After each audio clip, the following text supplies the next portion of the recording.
Proof na hindi siya natatanggal. Laplapin ka man ng jowa mo. Dumaan lang naman to sa TikTok ko, pero napacheck out ako kasi sobrang nahihiwagaan ako mga meme ko. Kasi mga meme, hindi siya chocolate. Lipstick po ang laman nito. Tapos ang nakalagay pa sa packaging, chocolate lips glaze, magic casa. Tapos meron dito mga meme ko, ang nakalagay, temptation kiss. Hala! Patay tayo ni jowa nito kapag ginamit natin ito, baka maubos sa kapapapak yung labi natin. Kasi temptation kiss daw, ayan nakalagay dito. Tapos 5 piraso siya, so hindi ko alam kung ano kaya talagang lasa nito. So ngayon, susubukan natin siya mga meme ko, kung masarap ba talaga, kung chocolate na chocolate ba talaga to. So ayan, buksan natin, mabilis lang naman siyang i-open. Amoy chocolate nga! Ayan siya mga meme ko, 5 piraso. 5 pirasong lipstick. Amoy chocolate. La! Chocolate na chocolate. Ako, ito si shades number 1. Hala? Amoy chocolate. So ngayon susubukan natin siya. Masarap. Ganda. Hala, ang ganda. Oh, ito yan siya si shades number 1. Tapos, ito si shades number 2. So ngayon susubukan natin siya. Ay, amoy chocolate. Ah! Sarap. Ayan. Ito si shades number 2. Ayan. Ganito siya. Oh. Ayan. Ganda. Ang bilis mag-blend. Ganda. Bango pati. Okay, ngayon susubukan natin si shades number 3.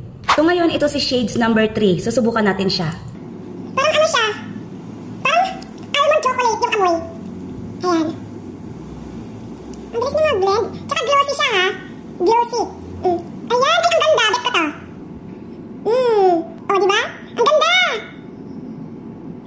Ito si shades number 3. Ngayon, si shades number 4 na naman ang susubukan natin. Grabe, ang babango talaga nila. Naku, pag ito ni lipstick mo, naku, ubos yung lips mo dito sa jowa mo. Ganda. Ay, pak. Ang ganda. Oh, pak, si shades number 4, ang ganda. Blendable siya, napaka-soft niya, napaka-lightweight niya ilagay sa labi. Mabango. Basta kissable talaga siya. Kissable. Ay, grabe, perfect. Ay, ang ganda. And last, try natin si shades number 5. Hala, ano kaya to? Grabe, ang babango talaga nito. Ay, ang ganda. Pak, plakadong-plakado. Ay, gusto ko si shades number 5. Ang ganda. So, ayan mga meme ko, pinakita ko na sa inyo yung 5 shades nito.